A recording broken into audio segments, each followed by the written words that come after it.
Thank you very much and for being here. Here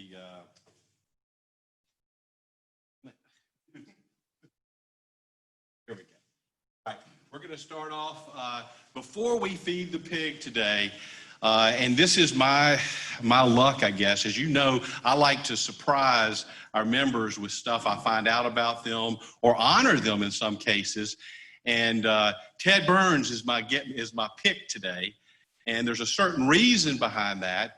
And so before we feed the pig, because I think it's a happy dollar, and I'm willing to put that dollar in for Ted since he's not here today. And I'd like to just advance the slide, if you would, and let's look, because we all know what Ted's all about. You know, he's all about Mississippi State. And when certain things happen, you need to call it out. You don't need to let it just slip by. Advance to the next slide. When KJ Costello opens up the SEC season with 36 of 60 passes for 623 yards, leading the SEC, and I apologize, I look over here at our Ole Miss fans and our Ole Miss fathers, and I'm sorry, but the fact that KJ Costello threw for 623 yards, a record in the SEC, it's so notable. And we are recording this, so Lori, make sure Ted sees this. Will you advance the slide? And then to beat LSU and Mike Leach, to be able to have an opening SEC victory at 44-34 is incredible. Advance the slide. Now, the question is, do we all want to hop on the bandwagon or not? And the only way to do that is to start the video. Just get over here and press the start button. And let's just see if you want to or not.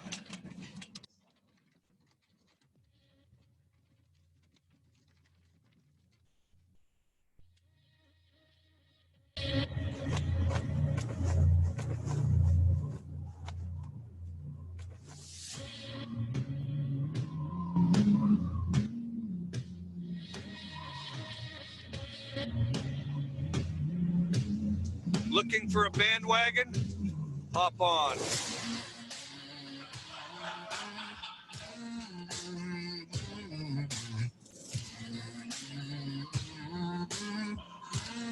So, whether you love the Pirate or not, you have to appreciate the branding for Mississippi State.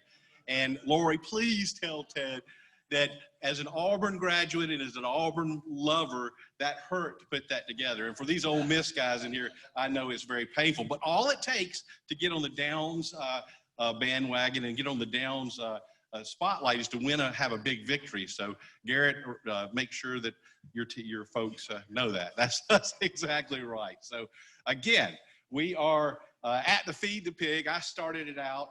And we're going to go around the room, and I'm going to try to bring this microphone so that people can hear what people want to have a happy dollar or a prayerful dollar. So that's Andy's over here. Yeah, we've got a happy dollar. Tennessee didn't Tennessee did not have that open with Georgia State again. There you go. Very good. Tennessee. Happy Thursday, Colin.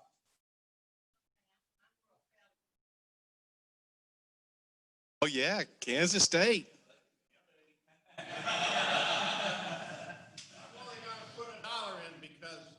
Mississippi State beat LSU, and I'm an LSU fan.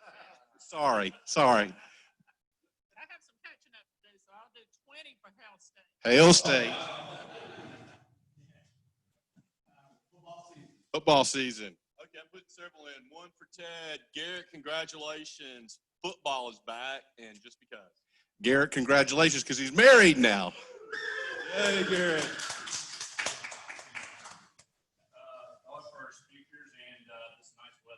Very good, very good. Charlie. Good to be back again and for good weather. Thank you, Charlie. Anybody, did I miss anybody? Okay, very good. Thank you very much for your generosity. We appreciate it. Just talking about organizationally, John and his crew have the month of October. Thank you for what you're doing.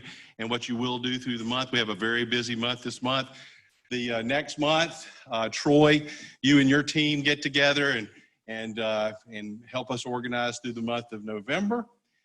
And birthdays this month, Bill Boyd is tomorrow. Greg, you have a birthday in October. Is that a correct date? Very good. And Ted has multiple celebrations, not just Mississippi State, but his birthday as well. So thank you very much. What we have coming up in the next several weeks, Anna Harwood will be with us next week. We'll have a board meeting via Zoom on the 15th, followed up by the CEO of Piggly Wiggly and Jefferson County EMA, Jim St. John, our former fire chief here in Vestavia Hills, will be joining us. So with that, do I have anyone that wants to make any comments or anything before we just jump into our program? Andy? Let's get one new business thing. We talked about this a little bit at our vision meeting last year, and that was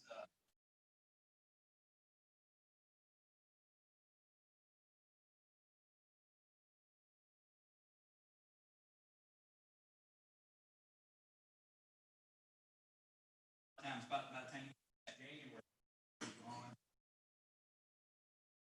about 70.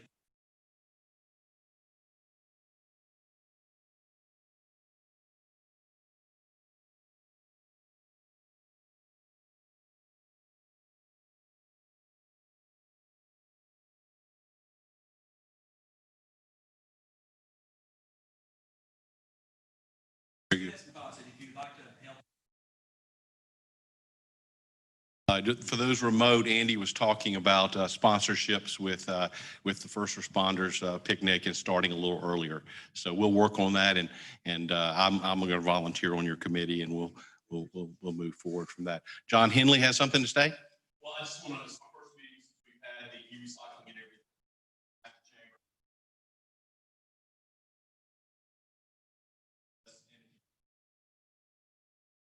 And the Rotary Club and everybody involved.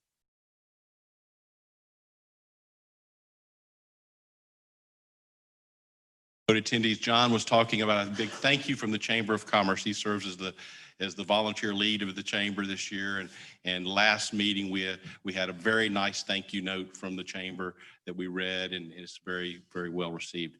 Garrett? 15,000 pounds on e-recycle plus with the other stations as well is very, very, very nice. So they were really appreciative. Not that we're in competition with the other club, but we had to fill in on some of their members to level out the playing field here, and it was noted that we were there doing that. And another thing to note, because again, for the remote attendees, you can't see, this room is full, and we appreciate everyone coming and being a part of this meeting and volunteering at service time. So thank you very much for that. Anything else before we have the honor of introducing Tyler Nash from Innova Coffee to come up? We're going to, he has a little video to show after he has an introduction, and so we'll do a little toggling with the technology. But with that, Tyler, you and your son, if y'all want to come up and introduce yourselves to the group, we're glad to have you here, and welcome to the Vestavia Hills Sunrise Rotary.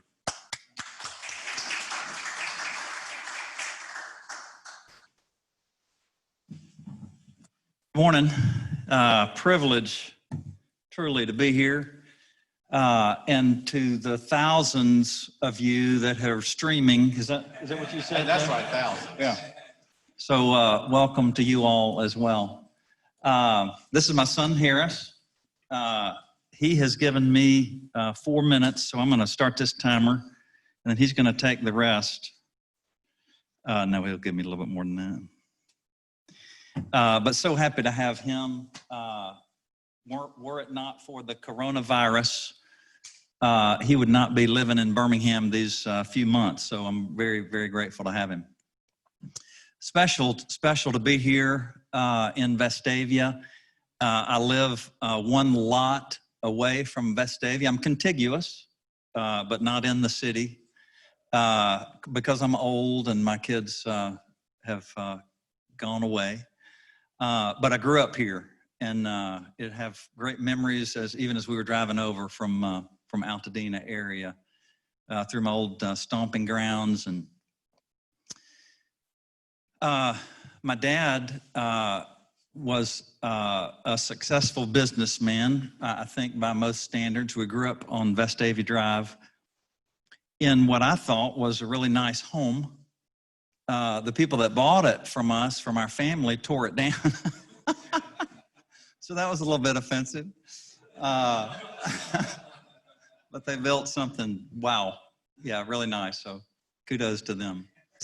I never reached the level of, I guess I shouldn't say never. I've still got a few years left, but coffee is probably not the industry to be in for great success. But I never reached the level of success that my dad did. He was born in 1914 and passed away a few years ago, until I inherited some of his money in 2000.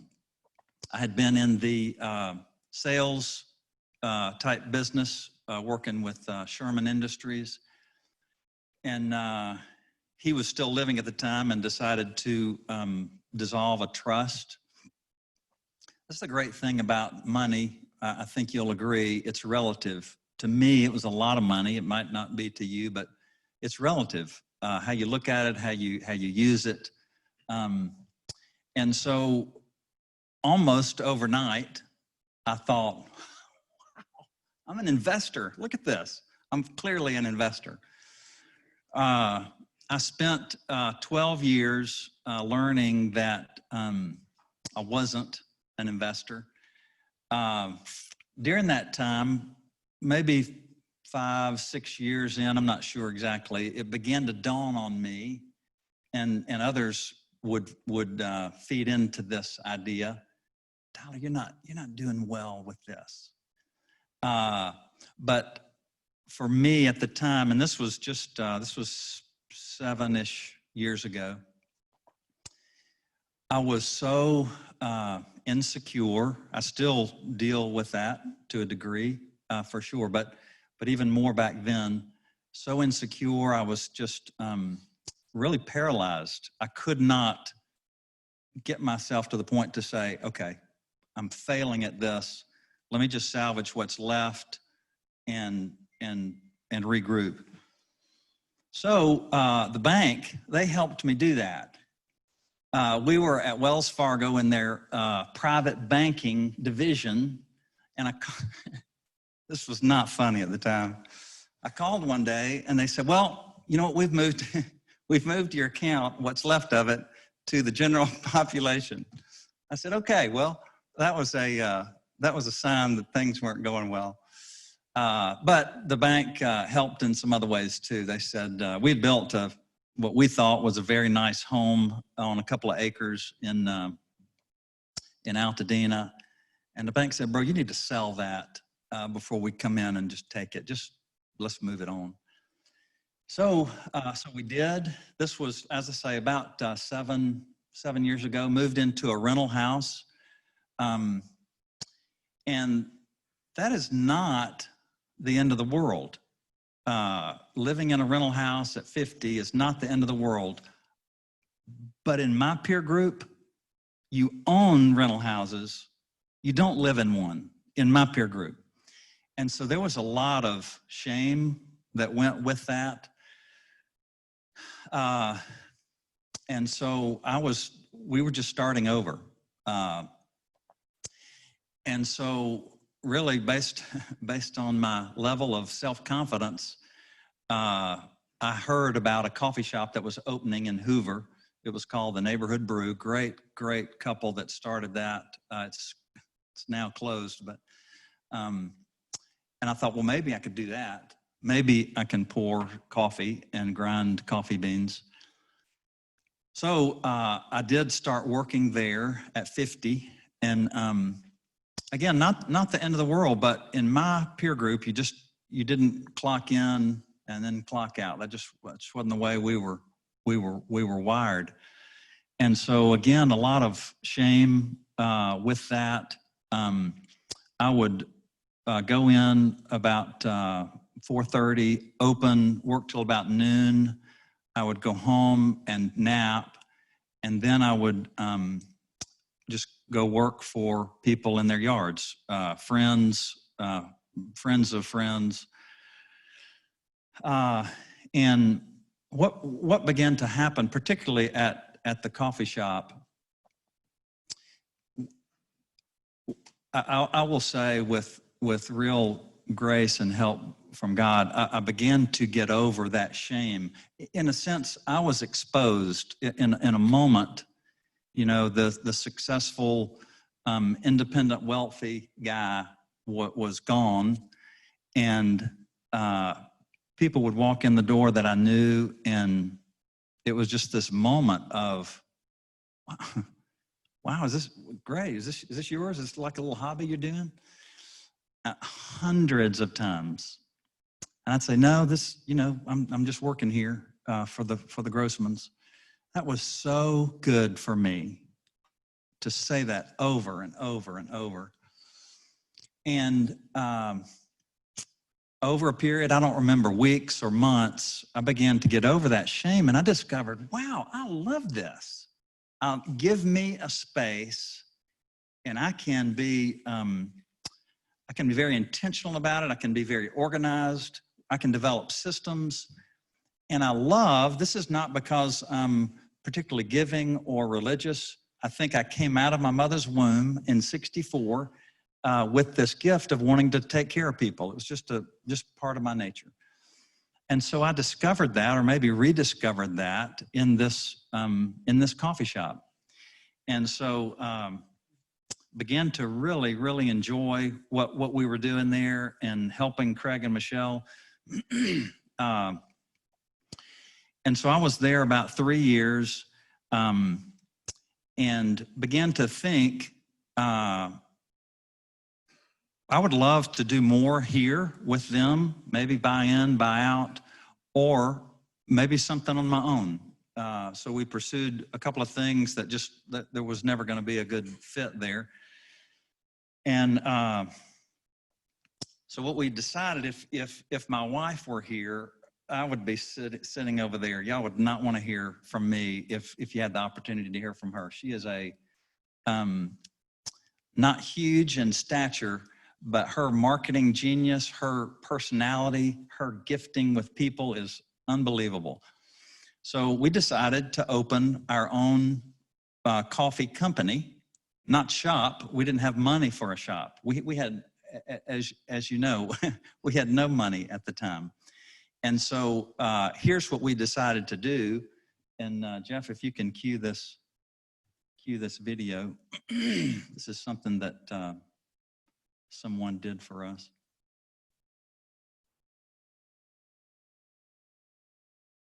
Just 2 minutes, so bear with us.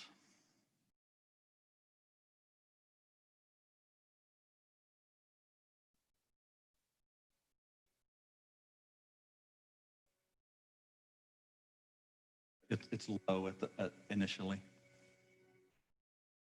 There's so much satisfaction in giving people an experience that lifts them up.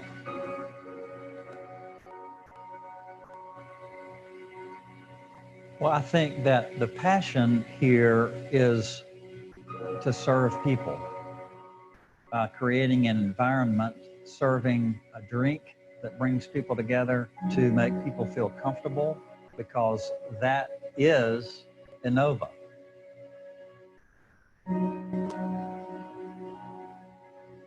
We've come to this stage with Innova. We've come with a vision, and the most natural step was to begin gathering people in our home.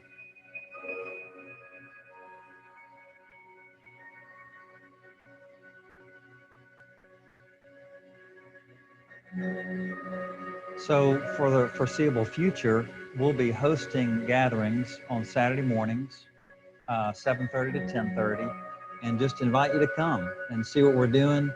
Come again if you've already come. We'd just love to spend time with you, serve you something that we really think is well done. Look for these locations on our website and other social media.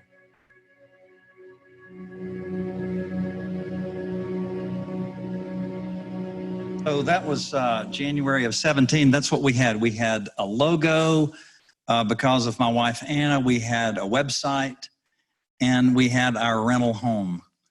And so we weren't selling out of that, Jeff, so no worries about the Vestavia taxes. But we opened up our home on Saturday mornings.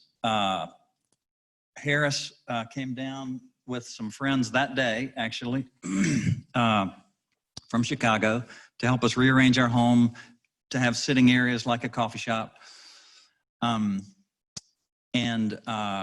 That's how we started. We were just trying to get our name out, talk about craft coffee, which Harris will address. We'd have 15 to 50 people show up. People we didn't even know would come in the door, and we'd have coffee together. So that's how Innova Coffee was started. We are no longer in our home, thankfully. We did that for some weeks, and then kind of expanded that home idea. Some people in the area wanted to do the same thing.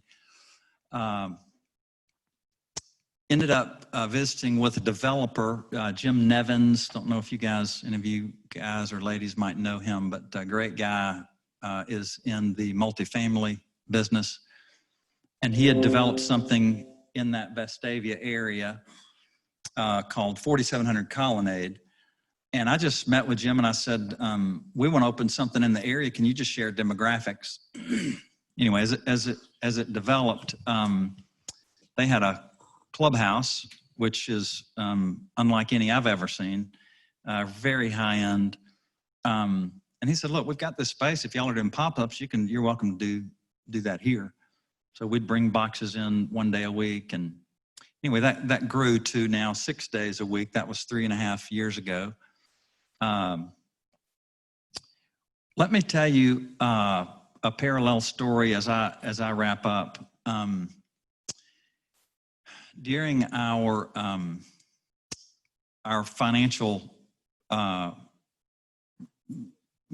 of struggle and kind of that new normal for us and our family, my son Harris had graduated from high school and spent a gap year outside of London serving in a church there. Then he came back and decided to go to school at Moody Bible College in Chicago. And so we moved him up there. And initially, Harris, don't dispute this, okay? Initially, I paid all the bills up there. I paid tuition, I paid room and board like any father should. I guess I shouldn't put it like that. But that's the way I felt about it. But we were struggling financially here in Birmingham. And so as he continued to attend, I paid less and less and less. And felt really helpless on my end about that. He is a worker and really always has been, and he began to work and he began to work more and more and more as I paid less and less and less. And I remember, and I don't remember how you communicated this, Harris, but he was committed to leave that school without debt. So I think by the time he decided to leave that school, he was working about 40 hours a week and then trying to go to school as well, maybe more than that.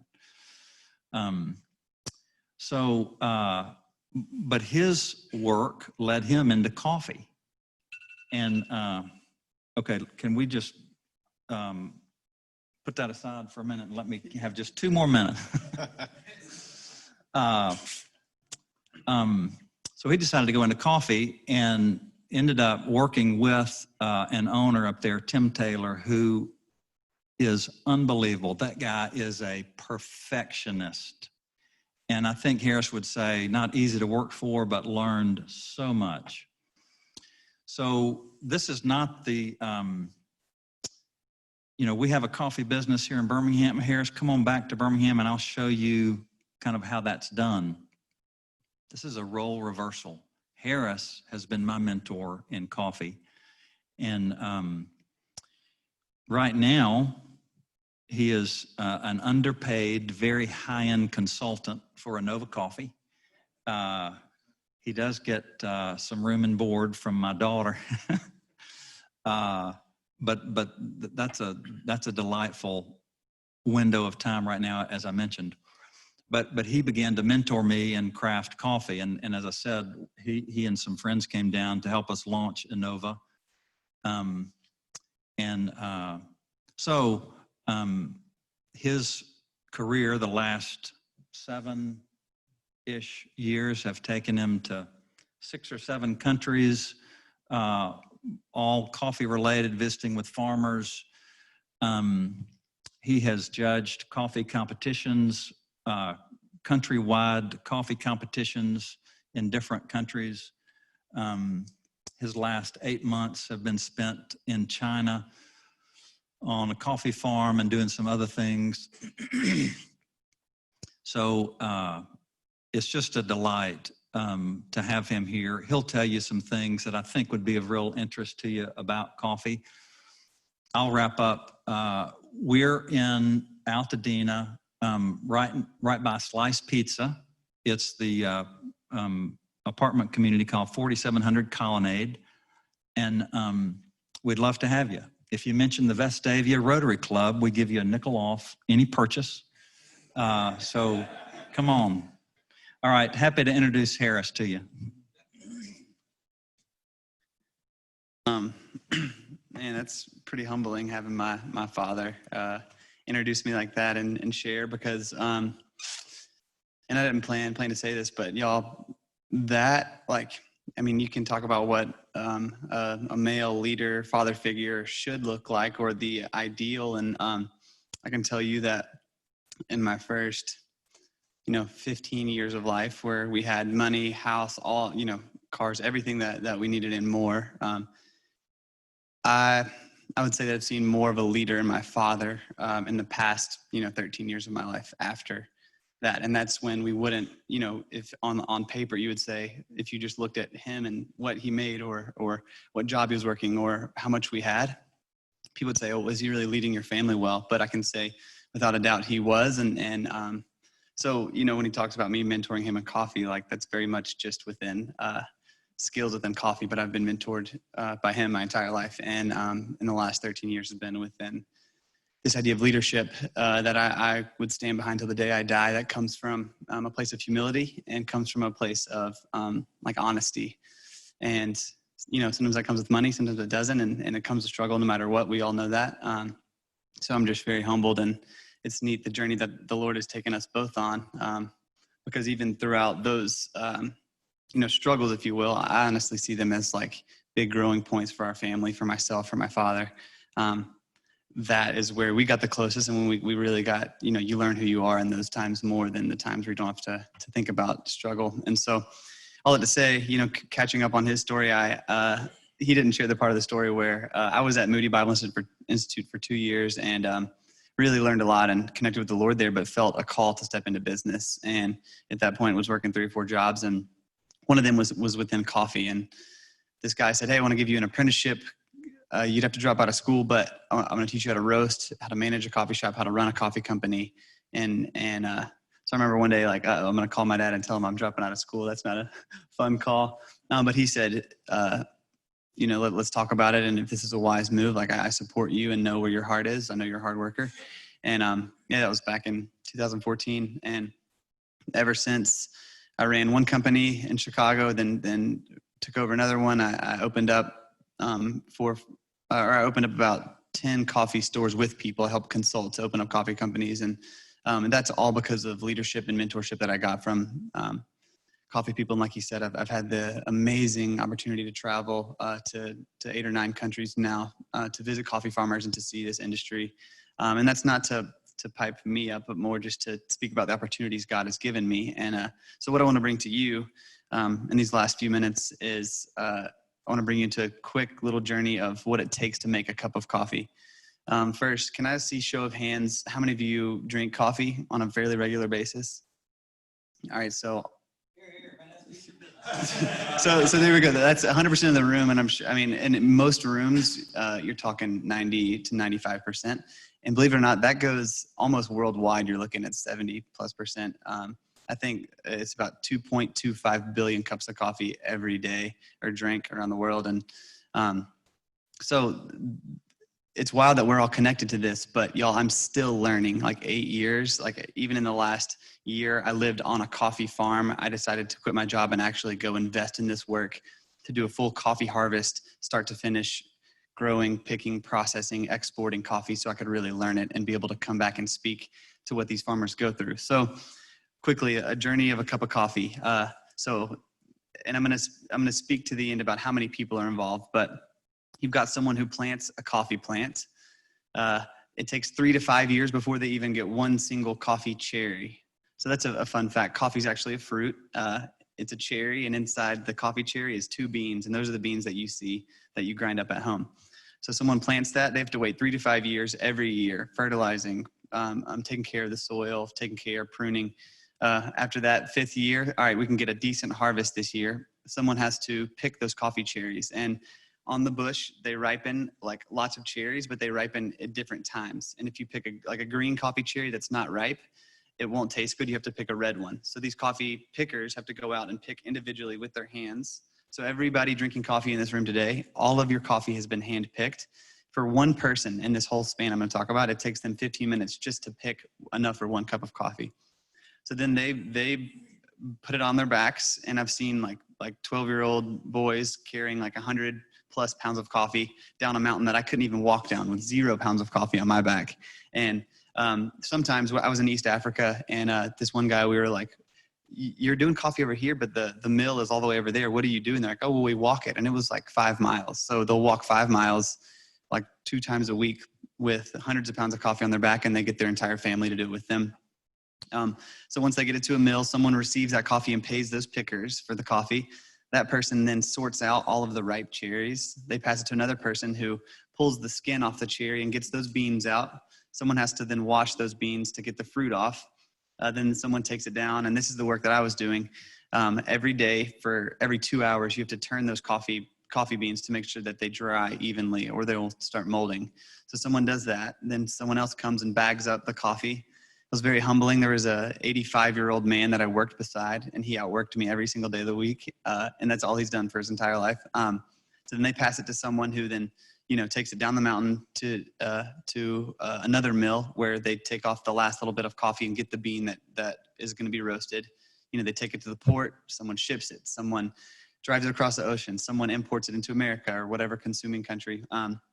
They take it to the roaster roasts it, then they give it to the barista then brews it up, and then they hand it to you. But like on average, we're looking at 40 people have touched this coffee before it even gets in your cup, which is absolutely wild, especially after seeing that. And every single person before it gets to your barista works very hard. And I would say every person before it even gets to America works twice as hard as anyone on this side. So that's just to bring a little bit of perspective to what it takes to make your cup of coffee. And so what's even more wild is what these people get paid. And have any of you heard of fair trade?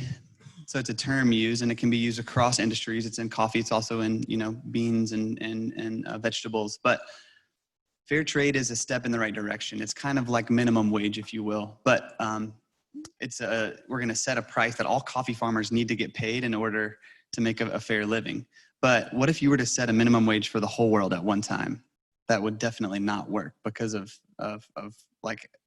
price and cost of living and how big family size. There's all these factors to where fair trade actually, it's a step in the right direction, but it's not what farmers need. And it's neat because online you can go and see all of these prices. But right now, fair trade is at $1.40 a pound. So every pound that a farmer gets paid, if they're getting fair trade, which I'd say less than 50% of farmers even get fair trade, they're getting paid $1.40 a pound. And last year, we went to Colombia and we did a study, me and my old boss, and we were like, what does it cost a farmer to make a cup of coffee? Y'all, it's wild that we can live in 2020 and these farmers don't even know what it costs them. They just plant these things and grow it, and they get all their beans and they sell it, and whatever money they make, then we have to live off that, and they only get paid one time a year. So first off, they didn't even know what they need to make. So we did a study with them over a year, 5 different farmers. Tell us, like, write down every penny you spend, how much you make, and then what your family needs. And so remember, $1.40 is fair trade. In some of the lowest areas, it costs them $1.80 to even produce a pound of coffee. So that means that they're not even breaking even. They're losing money every time they sell coffee.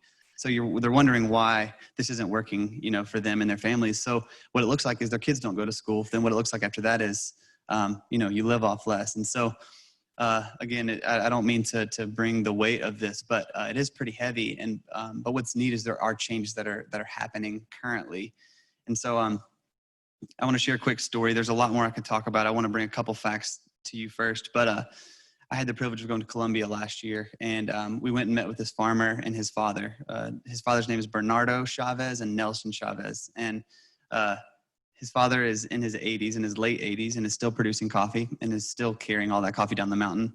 And his son is in his 40s or 50s, and so we've been buying for them for 3 years. And so we went out there, and on the way out there, my boss, we took a truck 4 or 5 hours into the mountains, just through the most wild roads I've been on.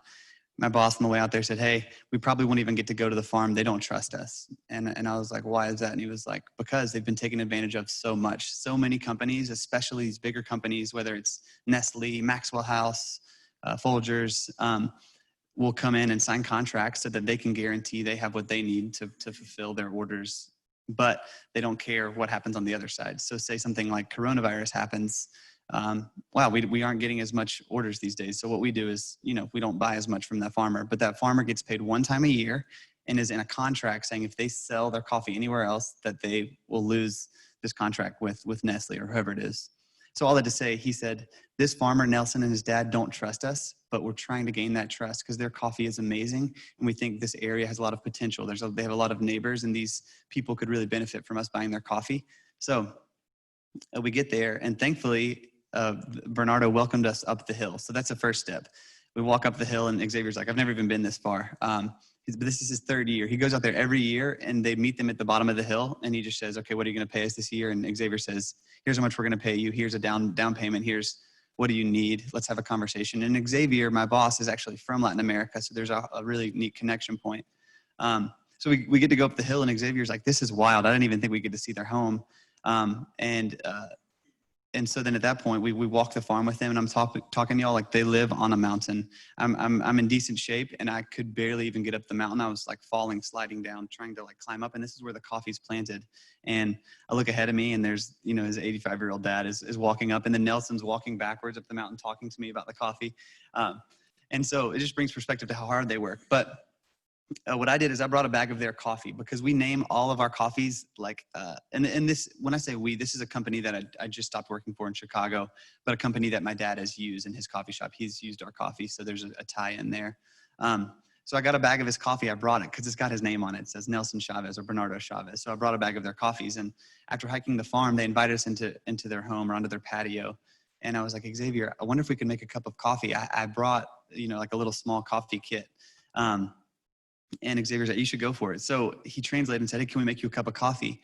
And Xavier kind of got this shocked look on his face and said, "Harris, he just told me they've never tasted their coffee." Y'all, the father, Bernardo, who's been working in coffee for 50 years, his son, since the day he was born, has worked on a coffee farm, and they've never tasted their own coffee. So he's like, "You can make it for them." And I just felt this weight. I mean, I've made thousands and thousands of cups of coffee. That's my job. And so I sit there in their kitchen, and his wife starts a fire, gets an old pot and heats up water, and I use this pot and like pour it over and make some coffee for them, of their coffee. And so I'll leave it at that. You can show this video now. And this is a little snapshot of that.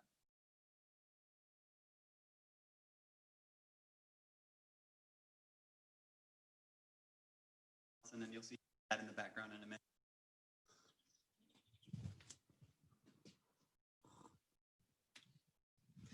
Honestamente, ¿qué piensa? He drinks coffee with sugar, so. Usted lo bebe con azúcar. It's ¿verdad? very sweet. Right? Pero piense por un segundito que no nota frutas. ¿verdad? Oh, Es frutoso, so ¿verdad? fruity. Y también es limpio, en el sentido de que las frutas son bien, sí, Es verdad. como digo, que es bien dulces. Sí. You think you like it? He's so cute.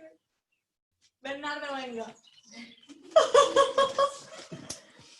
So I don't know if you can just see the look on his face. Like it took a second, and we were so nervous because, well, first off, we said, "Well, do you drink coffee?" And they're like, "Yeah, we use some instant coffee, like really, really terrible when we can get it." And they put it in a sock and just dip it in hot water, like on the stove. You know, just like that's what they've done. So Xavier's like, they might not like the coffee because it doesn't taste like what they normally drink.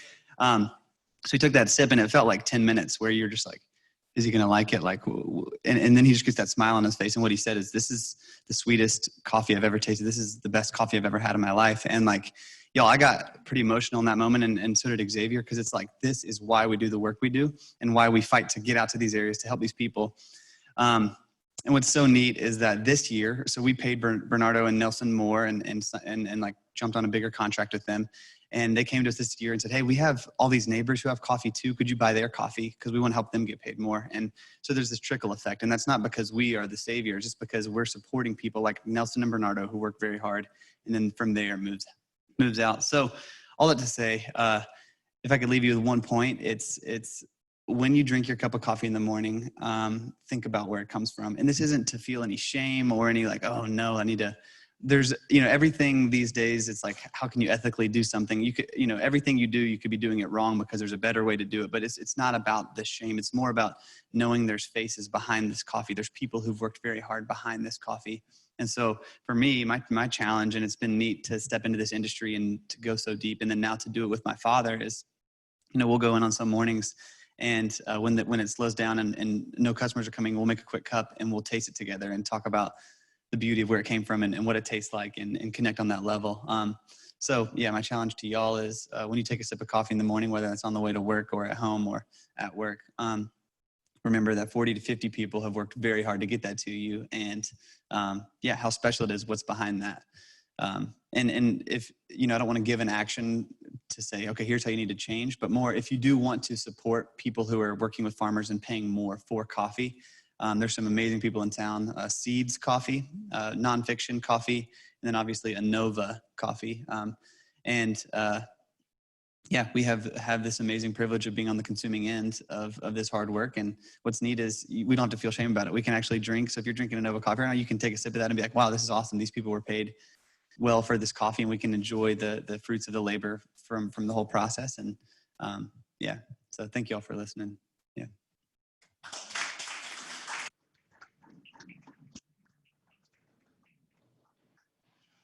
One or two questions, Steve? The best way to brew coffee is the question.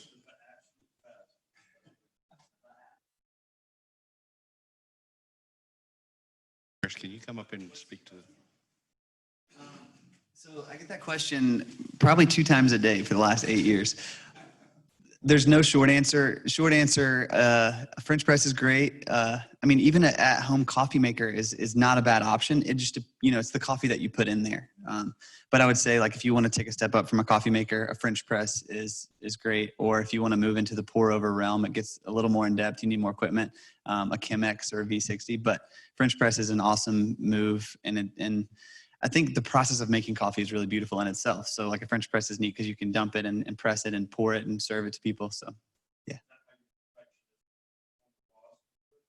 No, if you want to know how we make our coffee, there's we have a gram scale. We have a $200 kettle. We have a $4,000 grinder. We have a machine that's $1,000. It's this big, and you drop your coffee on it after you're done, and it measures the total dissolved solids within the coffee.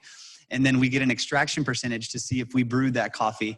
We use a long formula in a spreadsheet to figure out if we hit the right percentage, and then it falls on a map to see where it will land based on which country it was produced in. So that takes about 30 minutes for 1 cup of coffee. I probably wouldn't suggest that. So yeah, French press is great. Yeah. Good question. It's Brazil. But if you were to ask me which country produces the best coffee, I would definitely point to East Africa, probably Ethiopia, Uganda, Rwanda, Burundi. That's kind of where coffee started, and actually got taken by colonists to other countries from there. And so what they say in Ethiopia is coffee doesn't have to try to grow here. It actually takes a lot less work. It grows wild. And so it's really neat to buy coffee from there. And it's just very fruity, very flavorful. Yeah. Any other questions? Let's give them a round of applause. Gentlemen, very profound and interesting story. I thank you both for being with us. This is a Rotary cooling towel / mask / whatever you want to do with it. And Tyler, I'm going to give it to you, and I'm asking Alan if he can get another one for Harris before you leave. And thank you very much for joining us this morning. Again, great to have so many people here today. Let us conclude the meeting with the four-way test, and John's going to lead us. Things we think, say, or do. Is it the truth? Is it fair to all concerned? Will it build goodwill and better friendships? Will it be beneficial to all concerned? Have a good day.